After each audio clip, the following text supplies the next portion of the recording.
यो हो म र यो मेरो हातमा छ कपाल। यो कपाल लिएर म काठमाडौँबाट 350 किलोमिटर टाढा जाँदैछु। केटाकेटी देख्न नरुचाउने म आखिर यति टाढा एउटा बच्चाको कपाल लिएर किन आए त?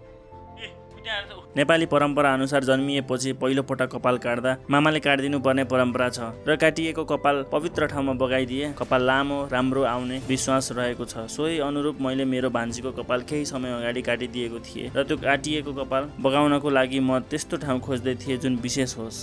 एउटा युवा भएर पनि यस्तो परम्पराले मलाई किन यति धेरै तानिरहेछ? यी सबै प्रश्नको उत्तर यो यात्रासँगै भेट्दै जाउँ।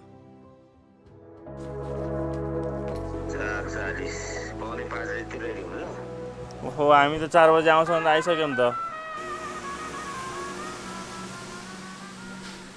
कहिलेकाहीँ के तपाईँलाई पनि यस्तो लाग्छ किन कुनै ठाउँले हामीलाई बोलाइरहेको जस्तो महसुस हुन्छ?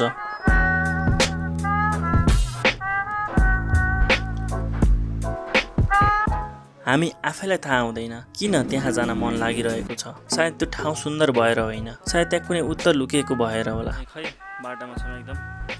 यहाँबाट बराहा क्षेत्र पुग्नलाई लगभग अझै 3 घन्टा लाग्छ होला सायद। मसँग पनि एउटा प्रश्न थियो, किन म काठमाडौँबाट 350 किलोमिटर टाढा धरतीको पहिलो तीर्थस्थल भनिने बराहा क्षेत्र पुग्न यति आतुर भएँ? त्यो प्रश्नको उत्तर खोज्न म बिहान 4 बजे नै बल्कु पुगेको थिएँ। गाडी 5 बजे आउने रे। 1 घन्टा अगाडि? किन? मलाई पनि थाहा थिएन, तर मनभित्र एउटा अनौठो उत्साह थियो। सायद यो यात्रा मैले रोजेको होइन, यो यात्राले मलाई रोजेको थियो। र त्यो दिन मैले एउटा यस्तो कुरा अनुभव गरेँ जसले मेरो सोच्ने तरिका नै परिवर्तन गरिदियो।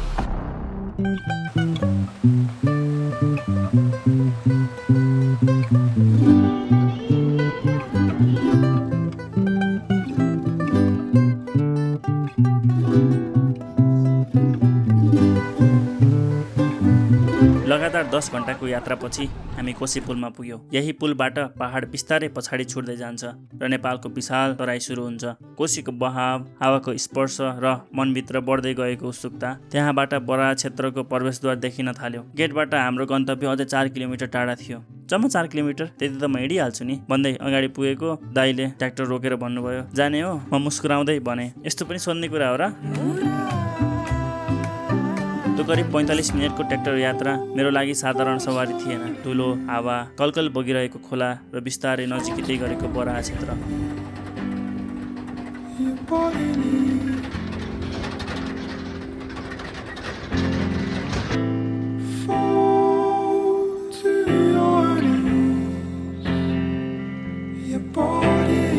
केही बेरमै म मुख्य प्रवेशद्वारमा पुगेँ।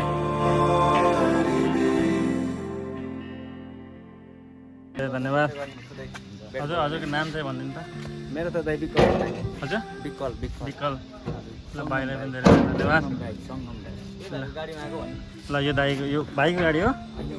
ल दाइको गाडीमा गाडीको नम्बर प्लेट पनि देखाइदिउँ म। यो हाम्रो एकदम 4 व्हिलर होइन? 4 व्हिलर हाम्रो।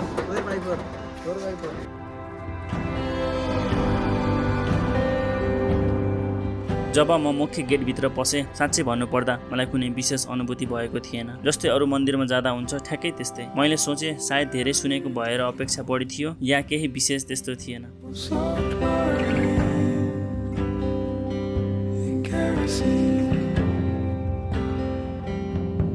त्यसपछि म मुख्य मन्दिरतिर लागेँ। त्यहाँ गुरुजीलाई एउटा मैले साधारण प्रश्न सोधेँ, यहाँ रात बस्न पाइन्छ? उहाँले मुस्कुराउँदै भन्नुभयो, बस्न त पाइन्छ, तर तिमीहरूले खानाको व्यवस्था आफै गर्नुपर्छ। हुन्छ भनेर हामी नदीतर्फ झऱ्यौँ।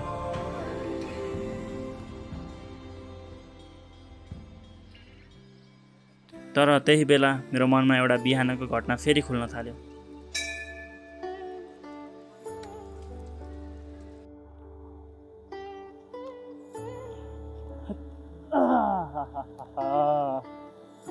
पुगियो बराहा क्षेत्र। यो साँझसम्म हाम्रो ठेगानै थिएन, लास्टै पानी परिरहेको थियो, गाडाङ गुडुङ गरेर आयो। बसको टिकट पनि काट्दै थिएनौँ। जाने भन्ने एकदम आइरहेको थियो मलाई, जानुपर्छ, त्यो भान्जीको बगाउनुपर्छ, त्यस्तो राम्रो ठाउँमा के रहेछ त त्यहाँ गएर बुझ्नुपर्छ भन्ने जस्तो मन लागेको थियो मलाई। जान्छु भनेको थिएँ, आइतबार म निस्किन्छु भन्ने सोचेको थिएँ। चाहिँ पुरा हुने रहेछ। अनि एउटा बिहानको इन्सिडेन्ट कस्तो हो भनेपछि बिहान हामी 4 बजे बल्खु आएर बस्यौँ अनि त्यसपछि चिया खान मन लाग्थ्यो, चिया खायौँ। चिया दिदीसित मागेर चिया खायौँ। तल पेटी थियो क्या, अनि त्यो पेटी एकदम चिसो पानी परेको थियो, चिसो थियो। यहाँ केही बस्ने कुरा भइदिएको भए नि बस्न हुन्थ्यो नि भन्ने सोचिरहेको थिएँ कि मनमा नि। अन्त दिदीले त गात्ता दिनुभयो क्या मलाई, त कस्तो अचम्म लाग्यो क्या। अरू बेला भएको भए एकदम नर्मल लाग्थ्यो, ख्याल हुन्थेन कि आज किन ख्याल भयो भनेपछि म जे हुन्छ भगवान्को ठाउँमा जाँदैछु, अब जे हुन्छ देखा जाला भन्दै हिँडेको। अनि मैले हरेक कुरा ख्याल गर्दै आइरहेको थिएँ। त्यो पोइन्ट चाहिँ मलाई खतरा लाग्यो। मैले सोचिरहेको थिएँ मनमा, जस ओभरअल मजा आयो, बवाल छ। अब यसको के रहेछ त यहाँ, अब माथि अब बसिन्छ अब आज हामी है। अनि भोलि बिहान उठेर नुहाइधुवाइ गरेर पूजासुजा गरेर अनि यो ठाउँको बारेमा बुझ्छ म चाहिँ। त्यो आजलाई अब कोसीको किनारमा बसेर मस्त चिसो हावा खाँदै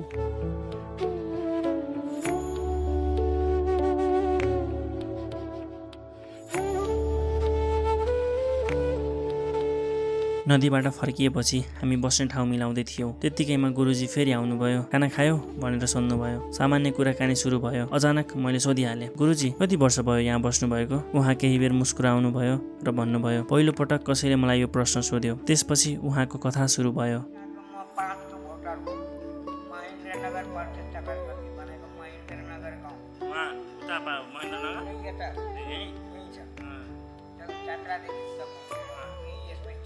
दुई 2049 साल कार्तिक 1 गते उहाँ बरा क्षेत्र आउनुभएको रहेछ। बरा क्षेत्रमा उहाँ एउटा व्यक्तिसँग वचनमा हार्नुभयो। त्यो हारको सजाय जीवनभर मन्दिरको 4 पर्खालभित्र बसेर भगवानको सेवा गर्ने। उहाँले एउटा वाक्य भन्नुभयो जुन आजसम्म मेरो मनमा बसिरहेको छ।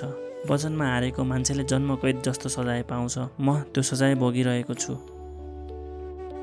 रोग लाग्दैन बाबा।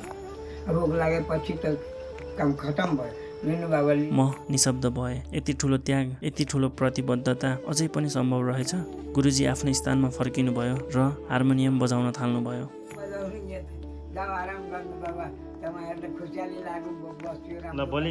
त्यो अनुहारमा न कुनै गुनासो थियो न कुनै पश्चाताप। मानव उहाँले आफ्नो जीवन स्वीकार गरिसक्नु भएको थियो।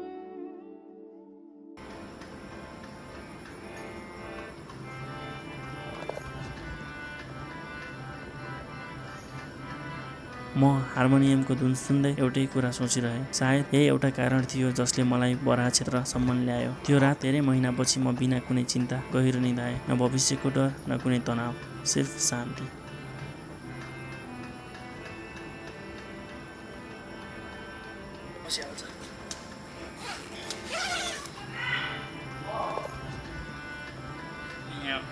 यतिकै बाहिर सुत्ने भनेको मच्छर लाग्ने रहेछ, त्यही भएर टेन्टतिर आएको थिएँ। बाहिरको नेट मात्रै हाल्यो, बाहिरको छैन, भित्रको नेट मात्रै हो। सो अब आज चाहिँ हामी यहीँ सुतिन्छ। भोलि बिहान भेट्ने त गुड नाइट। तर अझै एउटा प्रश्न बाँकी थियो, किन बरा क्षेत्रलाई धरतीको पहिलो तीर्थस्थल भनिन्छ?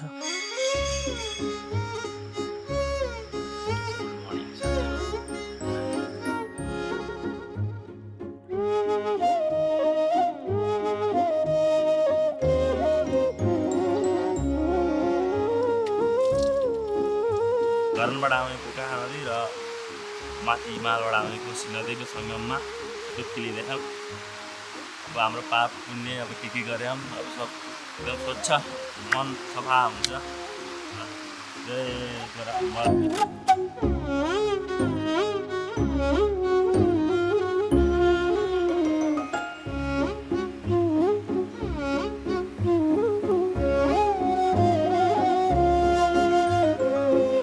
हाम्रो कोकाहा नदी र कोशीको सङ्गममा नुहाइधुवाइ कार्यक्रम भयो। अब हामी जुन कामको लागि उहाँबाट आएको त्यो काम गर्न पऱ्यो। यो चाहिँ भान्जीको कपाल हो, जुन मैले लगभग 1 वर्ष अगाडि चाहिँ मैले काटिदिएको थिएँ। अब यो कपाल चाहिँ म बगाइदिन्छु। यस भान्जीको राम्रो कपाल आओस्, बाक्लो होस्, बुढेसकालसम्म नझरोस्, नफुलोस्। त्यही हो मेरो कामना, इच्छा। यो प्लास्टिक चाहिँ नफालिदिनु त्यतातिर, अरू चाहिँ म फालिदिन्छु है त।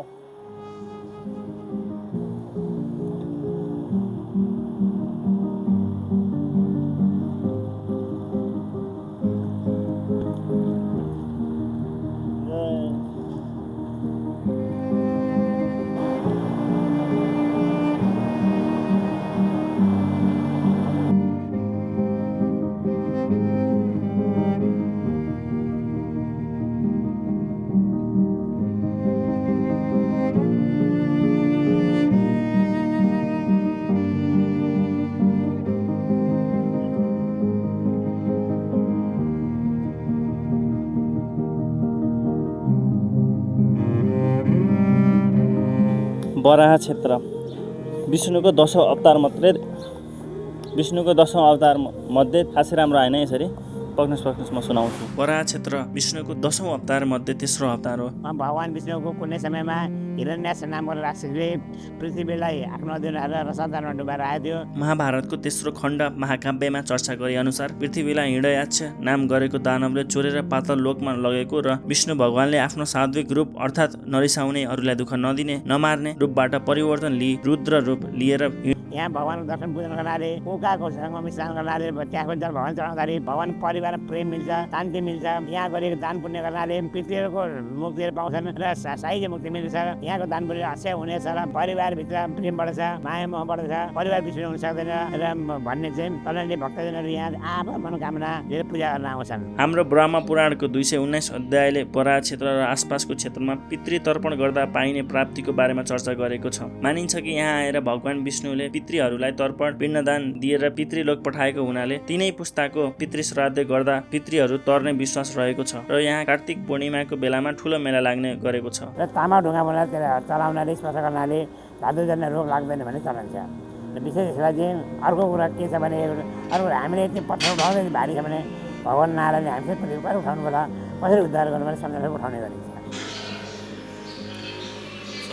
जब म फर्किने तयारी गर्दै थिएँ गुरुजीले फेरि बोलाएर चिया खान दिनुभयो। मैले चिया हातमा लिएँ। सायद मेरो जीवनमै मैले पिएको सबैभन्दा साधारण चिया थियो, तर त्यो स्वाद साधारण थिएन। हरेक गुड्कीसँग मानव कुनै आशीर्वाद पनि भित्र पसिरहेको थियो, किनकि चिया परिवर्तन भएको थिएन, परिवर्तन त म भएको थिएँ। जब म पहिलो पटक यो मन्दिरभित्र छिरेको थिएँ मलाई केही विशेष महसुस भएको थिएन, तर आज यही ठाउँबाट फर्किँदै गर्दा हिजोको म र आजको म एउटै मानिस जस्तो लागिरहेको थिएन। मेरो सोच बदलिएको थियो, मेरो दृष्टिकोण बदलिएको थियो र सबैभन्दा ठुलो कुरा मेरो मन बदलिएको थियो।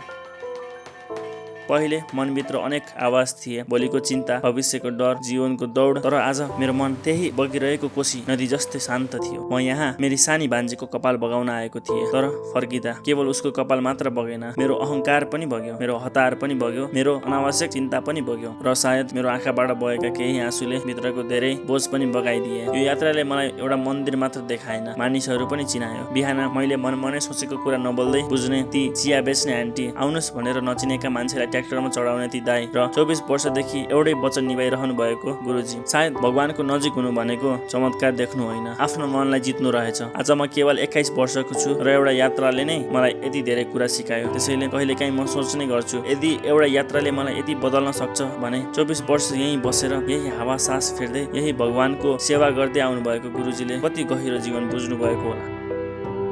सायद ज्ञान किताबबाट मात्रै आउँदैन, कहिलेकाहीँ त्यो यात्राबाट आउँछ, त्यागबाट आउँछ, मौनताबाट आउँछ। आज म बराह क्षेत्रबाट खाली हात फर्किरहेको छैन। मसँग कुनै बहुमूल्य वस्तु छैन, तर मसँग एउटा शान्त मन छ, केही जीवनभर साथ दिने सिकाइहरू छन् र आफ्नो जीवनलाई अलि फरक तरिकाले हेर्ने आँखा छन्।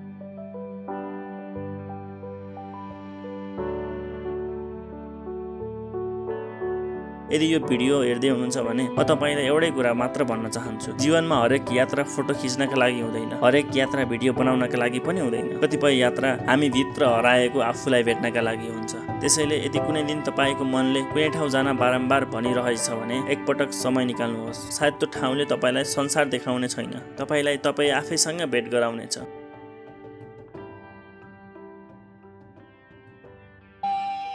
आपूर्यमाणमजलप्रतिष्ठम् समुद्रमापः प्रविशन्ति यद्वत् तद्वत्कामायं प्रविशन्ति सर्वे स शान्तिमाप्नोति न कामकामी। अर्थात् जसरी हजारौं नदीहरू समुद्रमा मिल्छन् तर समुद्र आफ्नो गहिराई र शान्ति गुमाउँदैन, त्यसरी नै जीवनका सुख दुःख, लाभ हानि, प्रशंसा, आलोचना सबैलाई सम्भावले स्वीकार गर्न सक्ने मानिसले नै साँचो शान्ति प्राप्त गर्छ। बराह क्षेत्रले मलाई कुनै नयाँ संसार देखाएन, तर आफ्नो मनलाई समुद्र जस्तै विशाल र शान्त बनाउन सिकायो। हावालाई सोधिएर यो आकाशलाई पनि छ दिन बितिगो माया, तर रात छँदैछ नि सपनीमा आइरहनु है माया। र अन्त्यमा म बरा क्षेत्र आएको थिएँ मेरो भान्जीको कपाल बगाउन। तर फर्किँदा मेरो साथमा केवल सम्झनाहरू थिएन, एउटा शान्त मन थियो, एउटा नयाँ दृष्टिकोण थियो र एउटा विश्वास। किन कहिलेकाहीँ भगवानले हाम्रो जीवन परिवर्तन गर्न ठुलो चमत्कार गर्नु पर्दैन, एउटा यात्रा नै पर्याप्त हुन्छ। तिम्रो अङ्गालोको न्यानो स्पर्श कसरी बयान गरौँ, मनमा उथुलपुथुल भएका भावनाहरू मन सान्छ तिम्रो आकृति सधैँ हेरिरहन पाऊँ। सोही संसारका रीति तिम्रै अङ्गालो